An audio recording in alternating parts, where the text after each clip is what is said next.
გამარჯობა, მე ვარ ირაკლი მახარაძე, კინორეჟისორი. ივანე ნანუაშვილი წიგნში რა უნდა იცოდეს ყველამ თავისუფალ სამყაროში რუსეთის შესახებ წერდა. ქართველებმა ძლიერ გვიან გაიაზრეს და მიხვდნენ, რომ იმ მოკავშირეზე უარესი მტერი, ანუ რუსეთი, რომელსაც თავიანთი ბედი მიანდეს, 2000 წლის განმავლობაში არ ყოლიათ. მე კიდე დავამატებდი, რომ ბოლომდე დღემდე არ არის ეს გააზრებული და კიდე მოსახლეობის ნაწილი და ჩვენი მთავრობა მისτερის რუსეთს. ამიტომაც იყო მე-19 საუკუნის მანძილზე უამრავი აჯანყება, რომელიც საბოლოოდ სისხლში იყო ჩახშობილი. სამწუხაროდ. 1812 წლებში მომხდარი კახეთის აჯანყების უმთავრესი მიზეზი ეს რუსული ადმინისტრაციისა და მოხელეების და სალდათების სიმხეცე, უზნეობა და სისასტიკე იყო. ეს მშვენივრად აქვს გამოცემული ალექსანდრე ყიფშიძეს მეტსახელად ფრონელი წიგნში ამბოხება კახეთისა 1812 წელს. რუსი მოხელეები არადამიანურად ექცეუდნენ უდანაშაულო მოსახლეობას. მათრახებით სიკვდილის პირამდე სცემდნენ, უღელში აბამდნენ ქალებს, ქვრების თვალწინ ნამუსხდნენ მათ ცოლებს, არინდობდნენ არც ბავშვებს და მოხუცებს. სამუშაოზე ძალით მირეკილ მოსახლეობას შიმშილზე დაჩულებისას, ესე იგი ქშიაო პური ვაჭამეთო, მიწაზე მიუთითებდნენ, ეგ ჭამეთო. რუსული წყაროებიც კი წერენ, რომ 1812 წლის კახეთის აჯანყებას განსაკუთრებულად მტკიცე ხასიათი რუსეთის მმართველობის ფორმება და სამხედროების თავნებობა მისცა. რუსი ისტორიკოსების თქმით, ჯარისკაცები საშინლად ექცეუდნენ ქართველებს და მათზე ასეულობით საჩივარი იწერებოდა. არ ვინ უყურებდა ამას. საბოლოოდ კი ადგილობრივები მაღალი გადასახადებით შეაწუხეს და აჯანყებამაც იფეთქა. აი ზოგიერთი ამონარიდი ამ წიგნიდან. ჩაგვიყენეს ეგზეკუცია. დრაგუნის ნარვის პოლკის სალდათები, რომელიც აქ სცემდნენ უწყალოდ, მოაბეს ამად გლახა ჯიყაშვილს წვერძე, თოკი და სოფელი მოატარეს.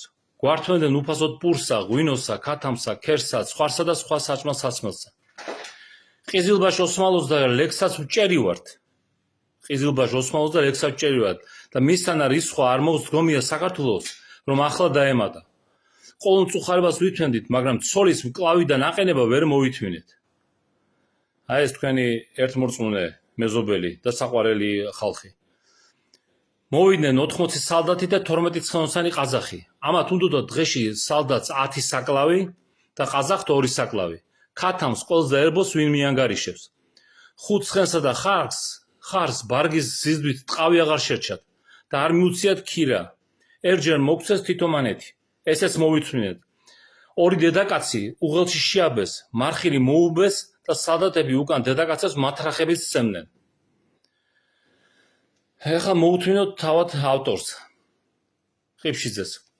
კითხულობ ამ გულუბრყვილო და ნაწყვეტ მოთხრობილ ამბებს და თვალს არ უჯერებ. წერს ყიფშიძე. ნეტარ ამ მოთმინება და შეიძლება ქონიაერსა, რომ კვერცხივით ზედარ შეასხდა ზნედაცემულს ჯარისკაცსა და მსუნაქსსა და გაწუწკებულ მოხელეს. უსამართლობა, ცემა ტყეპა, დარბევა დაწიოკება, სოფლისა, ქურდობა, განზრახ დავით არაბის ატეხა, უზნეო გარყვნილების შეტანა, ქალწულთა და დედაკაცთა ნამუსის ახდა აშკარად, ქმართა და მახობელთა თვალწინ, ქალისა და კაცის უღელში შებმა, გატვირთული დედაკაცის გაჯოხვა. ეს რაღაც დაუჯერებელი ამბავია.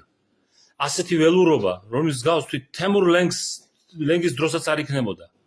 აკის ჩივიან ბოდისხეველნი და პრასიანანი, რომ რაც რუსობამ მწუხარება მოგვაყენა, მაგვარი თურქთა, ყიზილბაშთა და ლეკთა ჟამთა ბატონობის დროსაც არ გამოგვივლიაო. აი დღეს სულ ეს იყო და მინდა ეს ჩემი მონათხრობი დავამთავრო 1851 წლის გურიის ჯანყის მონაწილეს გოგია ვადაშკორიას სიტყვებით. ის ყოველ კალანდაზე თოფს მიუშვერდა ჩრდილოეთს გაისვიდა და იზახდა. სიკვდილი კილავ რუსეთს. მე კიდე დავამატებდი, სიკვდილი კილავ რუსეთს და ყველა მის კუდებს საქართველოში. კარგად იყავით.